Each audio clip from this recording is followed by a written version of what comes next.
Hey guys, welcome back. Tonight we're starting with something a little bit primal, literally. We're going back to the dawn of human history, before kings, before castles, before people were even writing down their embarrassing family dramas in dusty chronicles. Tonight we're asking the very cozy, very sleepy question. When was the first fight in mankind's history? Now, before we drift into it, remember to hit the subscribe button, like the video, share it with anyone who enjoys history as a kind of nighttime lullaby, and then dim your lights, get comfortable, and just let the story wash over you. Because tonight we're going to talk about humans being, well, humans, fighting, sulking, and generally making life difficult for each other right from the very beginning. So let's set the scene. Imagine you're sitting by a fire somewhere around, 300,000 years ago. The wind outside is cold. You're wrapped in animal skins that smell like, well, animals. Your hair is messy. And you're holding a stone that you're very proud of because you've just chipped it into something that kind of resembles an axe. Across from you, your clanmate is eyeing your stone tool. Maybe he wants it. Maybe he thinks you chipped it wrong. Or maybe he's just bored. And suddenly, there it is, the first grumble, the first shove, and before you know it, the first fight in human history has begun. Now, of course, nobody wrote down the first fight. There's no prehistoric diary entry that says, "Today, Grug hit Zug with a stick. Zug cried. End of story." But if we zoom out and think about it, fights are as old as cooperation. The moment humans learned how to share, they also learned how not to share. The first fight was probably over food, or maybe over mating rights. Or because we're humans, it might have been over something incredibly petty, like, who gets the better spot near the fire? Let's take a sleepy stroll through the possibilities. Food fights, but not the fun kind. The earliest humans were hunter-gatherers, which sounds nice and peaceful until you remember that hunting and gathering was less farm-to-table brunch and more spend 3 days tracking a half-frozen reindeer and then maybe starve anyway. Food was scarce, unpredictable, and if you were lucky enough to find some, you definitely didn't feel like sharing. Anthropologists have actually studied modern hunter-gatherer groups to get a sense of what prehistoric life was like. And surprise, surprise, a lot of conflicts come down to food. One group member hogs the good cuts of meat, another sneaks extra berries when no one's looking. And suddenly, you've got yourself the earliest version of a family dinner argument. Only instead of yelling across the table, someone probably threw a bone. Imagine it, Zug spears a small deer. He's proud, chest puffed out, ready for admiration. But then Grug points out that Zug missed the big deer earlier in the hunt. Grug laughs. Zug doesn't. Voices rise. Someone swings a fist. And just like that, congratulations, humanity, you've invented fighting? And it's kind of funny when you think about it. Here are these early humans battling nature, battling the cold, battling predators. And yet they still found time to battle each other. Priorities, right? The romantic rivalries. But of course, food isn't the only spark for conflict. Let's not forget that even in the caves, romance was a battlefield. Or at least, mating was. Somewhere out there, around a campfire, two early humans were probably vying for the attention of the same partner.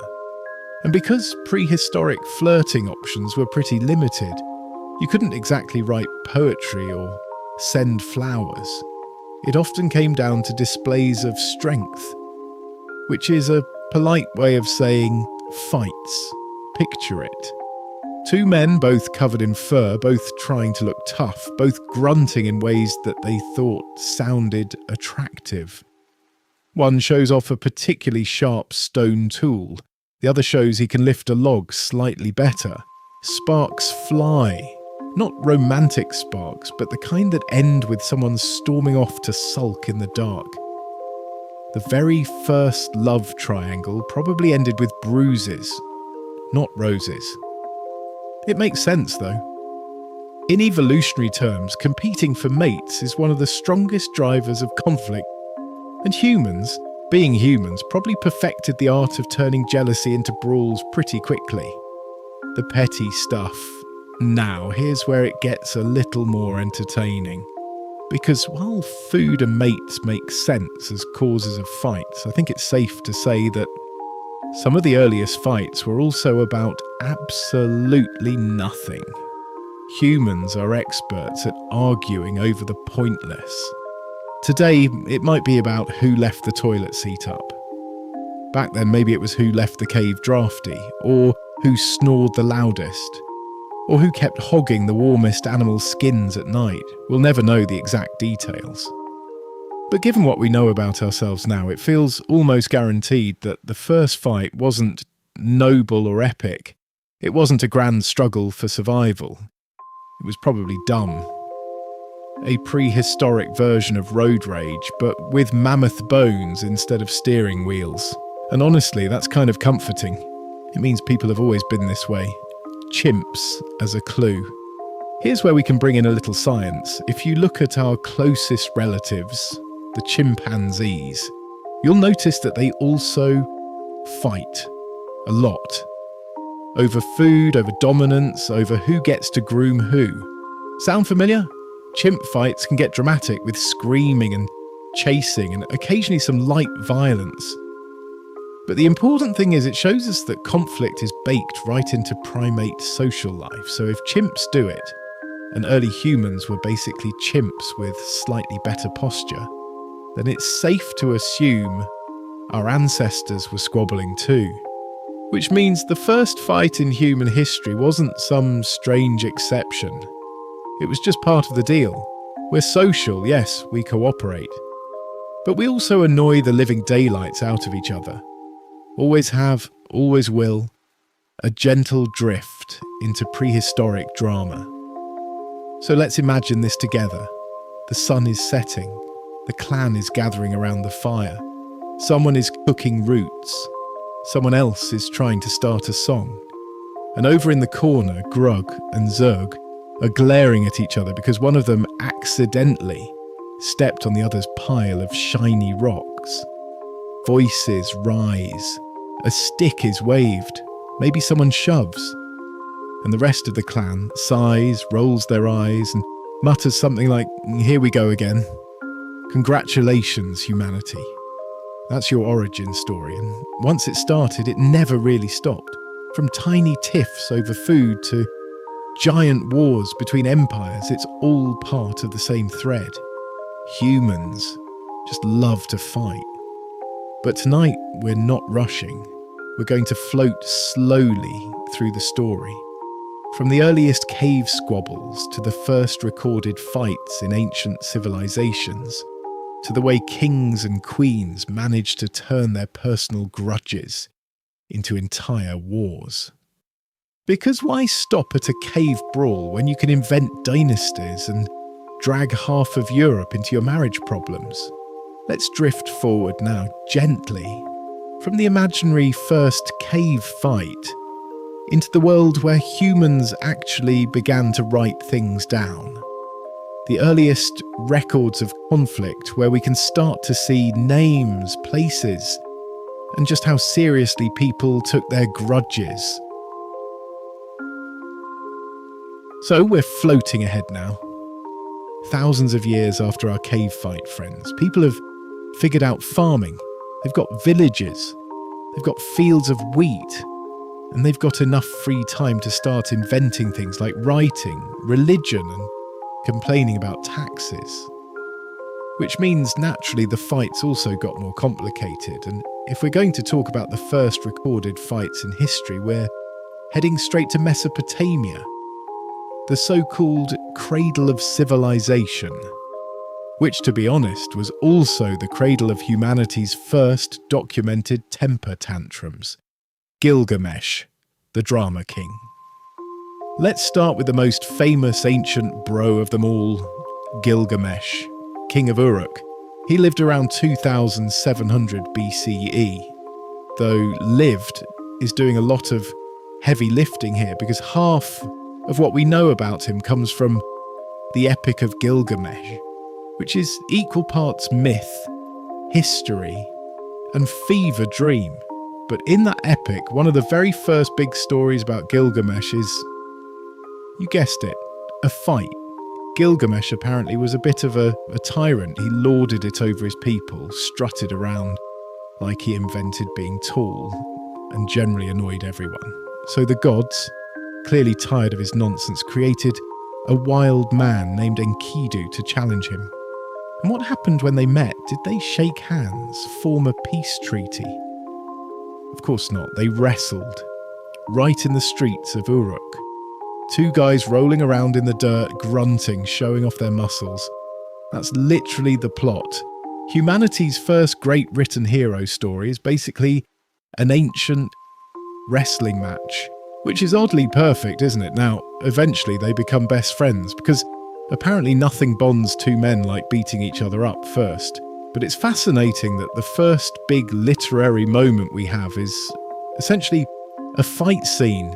Our ancestors were really consistent. The first border disputes, Lagash versus Umma. But Gilgamesh is half myth, so let's float over to something a little more historical. The first actual recorded war. Around 2500 BCE, two Mesopotamian city-states, Lagash and Umma, got into a fight. And what were they fighting over? A patch of farmland, of course. Thousands of years of human history, and the first official war was basically about property lines.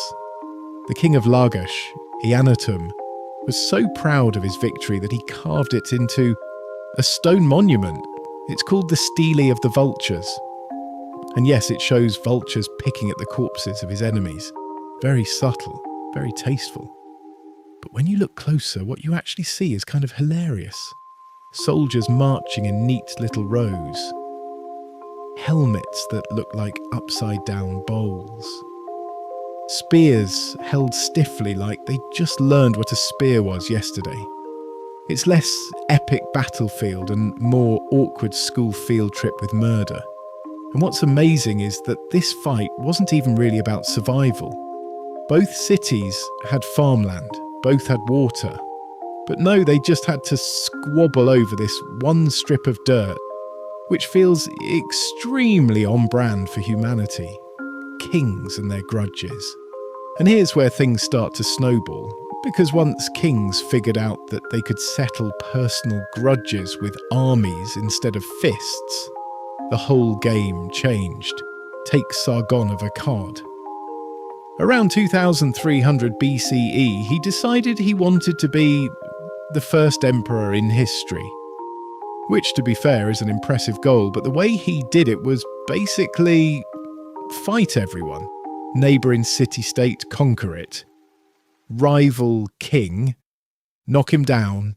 It's like the prehistoric version of collect them all. And of course the Sargon wrote about all his victories like he was the greatest thing since sliced bread. Which is funny because bread was still kind of new at this point. The irony, though, is that once you start a pattern of fighting, you can't stop. The Akkadian Empire lasted about 2 centuries before it collapsed, partly because everyone kept rebelling. But basically, Sargon spent his life fighting, and his descendants spent their lives fighting even harder to keep things together. Humanity's first empire was also its first cautionary tale about burnout. Let's talk about pettiness.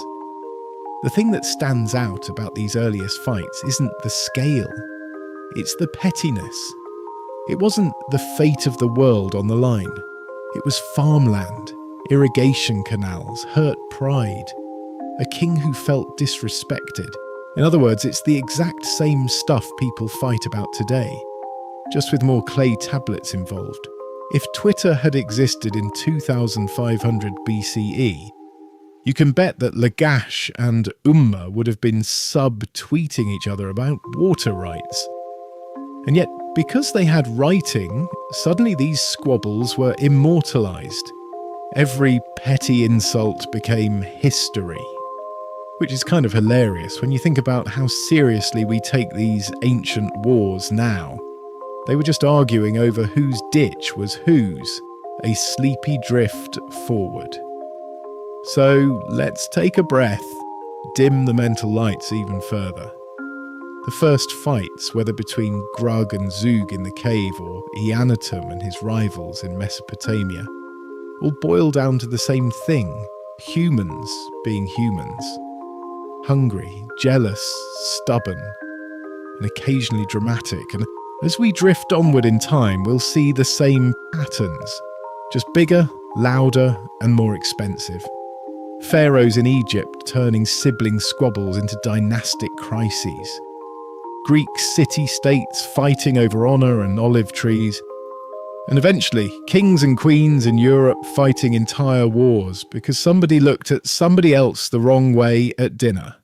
But we're not rushing. We'll float there slowly, because history isn't a sprint. It's a very long, very sleepy walk. And tonight we're taking it step by step. So, picture the scene. The Nile is flooding, the pyramids are slowly rising, and Egypt is supposed to be the most stable, organised kingdom on earth. And yet, behind the polished stone monuments, the pharaohs were often dealing with the same problems as your average suburban family. Siblings who couldn't get along, uncles who couldn't keep their hands to themselves, and relatives who thought they deserved the throne just a little bit more. Because yes, Egyptian royal families were experts at turning dinner table arguments into state crises. Inbreeding, because why not? One of the main problems was marriage, specifically who you were allowed to marry if you were a pharaoh. And in Egypt, the answer was usually your sister, or your half-sister, or your niece, or on a particularly weird day, your daughter. The logic was that the pharaoh was basically divine, so you didn't want to water down the royal bloodline with boring outsiders. Which sounds noble until you realise it created endless tension. Because when everyone is your cousin, brother, sister, and maybe also your stepchild, suddenly everyone has a claim to the throne. So naturally the family gatherings went from pass the figs to pass the dagger. The brothers who couldn't share one of the earliest royal squabbles we know of is between Set and Horus. Mythological, yes, but deeply rooted in how Egyptians thought about power struggles. In the myth, Set killed his brother Osiris, chopped him into pieces, overachiever much, and tried to take the throne. But Osiris's son Horus grew up and challenged him. Cue decades of fighting. And here's the best part, the ancient Egyptians didn't even try to clean this story up. They wrote it down on temple walls like a family soap opera. Horus and Set fought in court, they fought on boats. At one point, they even had a contest to see who could prove their manhood in the weirdest possible way. I'll spare the bedtime audience the more graphic details, but let's just say it involved bodily fluids, and yes, priests had to write it down with a straight face. So right from the start, Egyptians were admitting that power struggles weren't noble. They were ridiculous, petty, and often embarrassing. The 12th Dynasty soap opera. Now let's float forward to the Middle Kingdom around 1900 BCE. Pharaoh Amenemhat was murdered in his bed, probably by his own bodyguards, maybe even with the help of his own son. The son, Senusret I, rushed to the palace, took over, and immediately began writing propaganda that made it sound like everything was perfectly orderly, which is always a sign that things were absolutely not orderly. And what's striking here is how familiar it feels. A powerful man dies mysteriously. His son swoops in. The official story insists there was no conflict, and yet Historians can read between the lines and see the fingerprints of a palace, fight all over it. Humans never change. Hatshepsut versus Thutmose III. The awkward stepmom. Situation, one of Egypt's most famous fights, was between Hatshepsut and her stepson Thutmose III. Hatshepsut became pharaoh around 1479 BCE, which was unusual because women weren't really supposed to take the throne. But she was smart, ambitious, and apparently tired of sitting in the back row. So she crowned herself king, not queen, king, complete with fake beard. At first, little Thutmose III, just a child then, probably had no idea what was going on. But as he grew older, it must have dawned on him that his stepmother had stolen his job. And not just stolen it, but thrived in it. Hatshepsut ruled for over 20 years, built monuments, sent trading expeditions, and basically ran Egypt like a pro. And when she finally died, Thutmose took over. Did he honour her memory? Of course not. He had her statue smashed, her name chiselled off monuments, and her memory erased. That's ancient Egyptian for, "I never forgave you, Mom." What's incredible here is the pettiness. She was dead. Gone. Yet Thutmose still spent years vandalising her legacy. It's like holding a grudge against a ghost.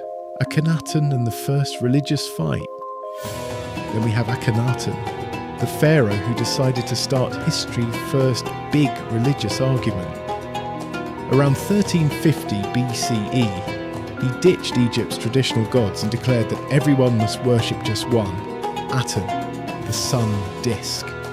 On paper, this was revolutionary. In practice, it was one giant family fight. Priests lost their power. Nobles lost their income. Even the royal family seemed annoyed, judging by how quickly they all backtracked after Akhenaten died. His son, the more famous Tutankhamun, basically spent his short reign undoing all of Dad's weird decisions. Imagine being remembered by history as the teenager who fixed the mess his father made. That's Akhenaten's legacy in a nutshell. And again, it's a pattern. A father with a big idea. A son who rolls his eyes and reverses it all. Family arguments carved in stone, elevated to national crises. Ramses II versus everyone. We can't leave Egypt without mentioning Ramses II, also known as Ramses the Great. Now, to be clear, Ramses wasn't losing fights, he was constantly starting them. His reign was basically one long campaign of, "Look at me, I'm amazing."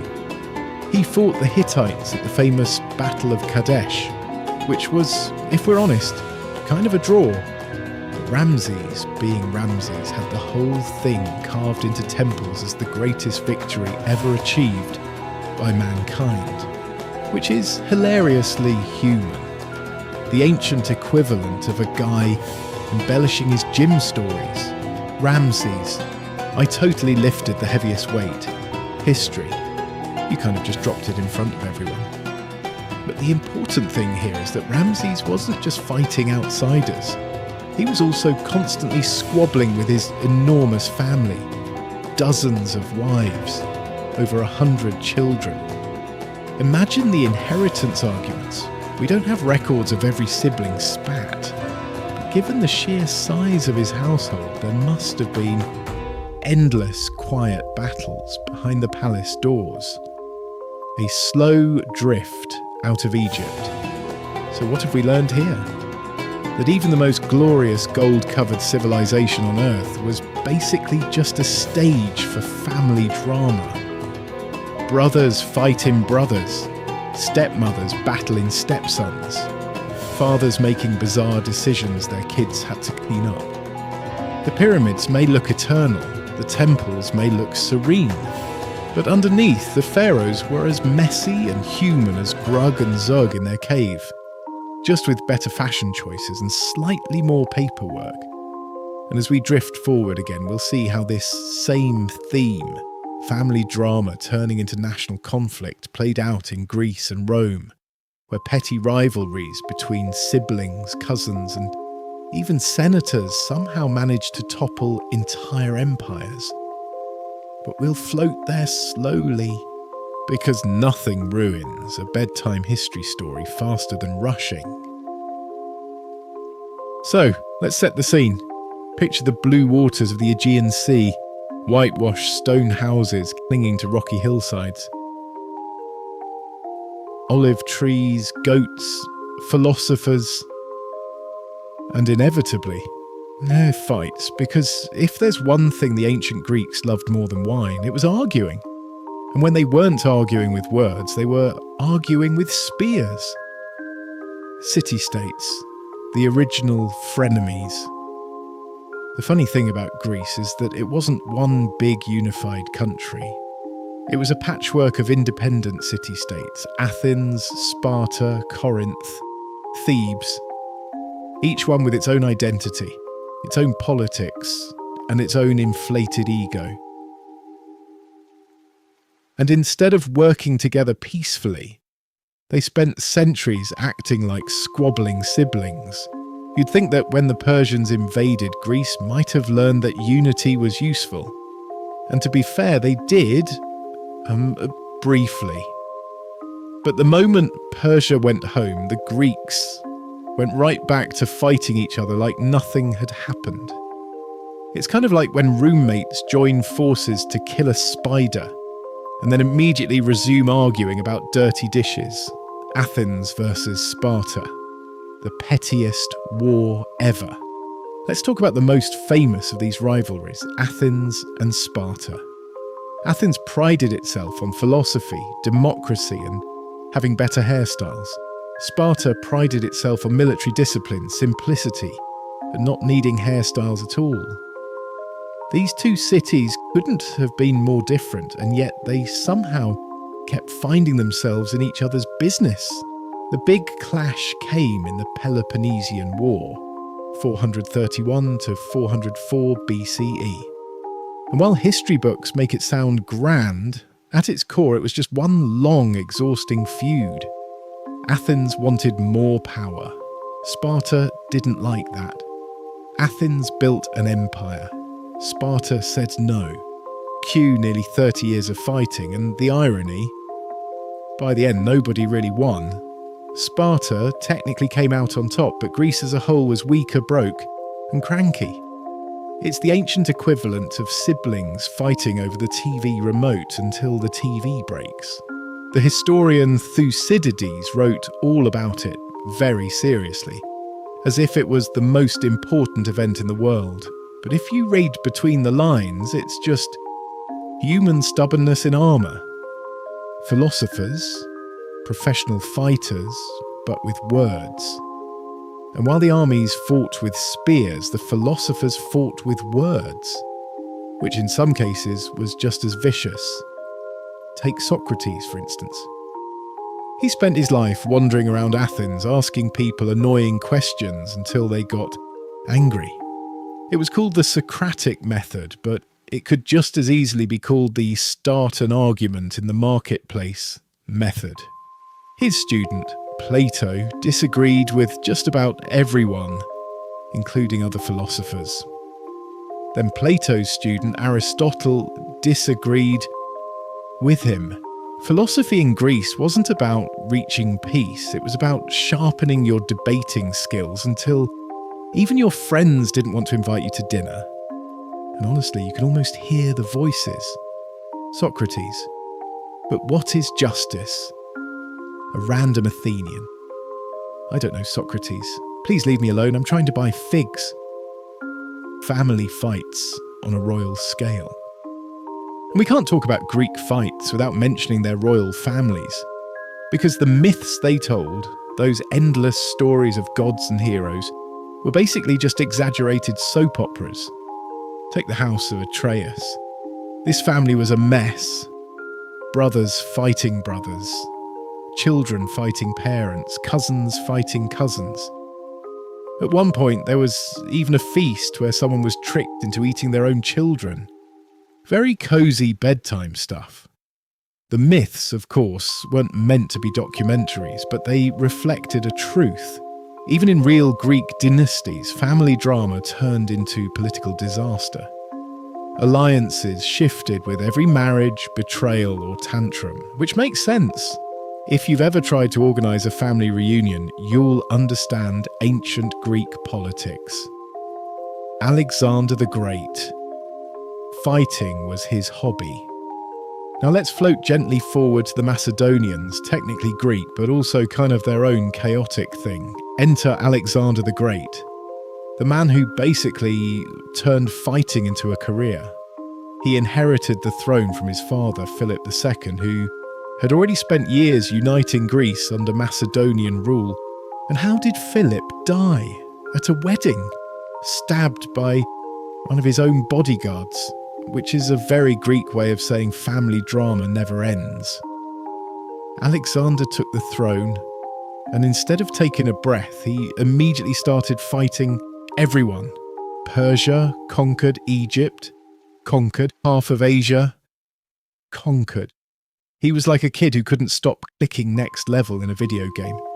But here's the ironic part. For all his victories, Alexander's biggest fight wasn't against enemies.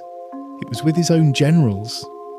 They were constantly grumbling, mutinying, and rolling their eyes at his endless campaigns.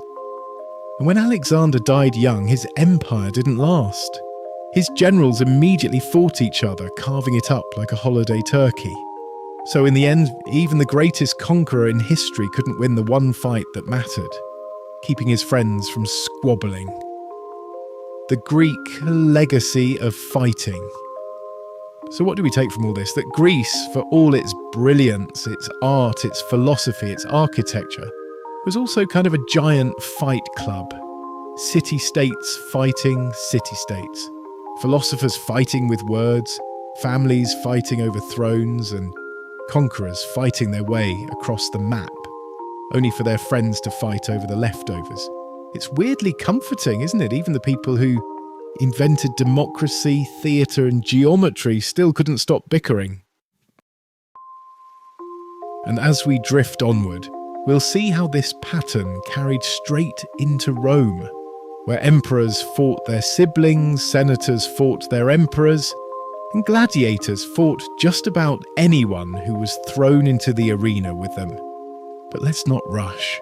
We'll drift slowly into the Roman world, where the fights got even grander, bloodier, and sometimes so petty it's almost funny.